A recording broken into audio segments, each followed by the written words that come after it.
Wananchi,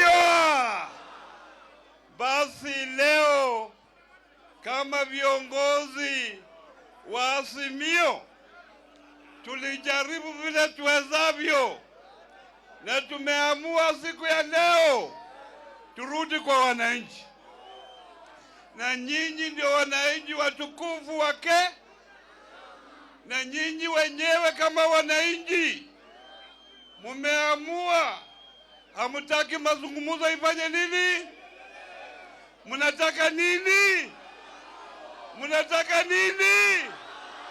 Nyinyi wananchi wenyewe mnaamua mnataka maandamano, na kuanzia tarehe 7 mwezi wa 7 mutasikia yale tutapanga kuendelea mbele.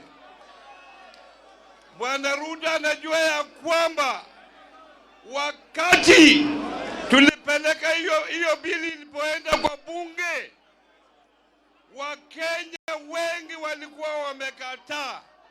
Wakenya wengi walikuwa wametoa maoni kusema ya kwamba hawataki finance bill, lakini kwa sababu wamepuuza mambo yenu na nyinyi ndio mlioweka hapa, imefika wakati nyinyi muamue wenyewe watoke hapo. Si mumeamua? Mumeamua hawashuke? Mumeamua? Haya, tarehe 7 tutakuwa pamoja, tuone way forward ya nchi yetu ya Republic of Kenya. Asante sana. Tuendelee tusiendelee?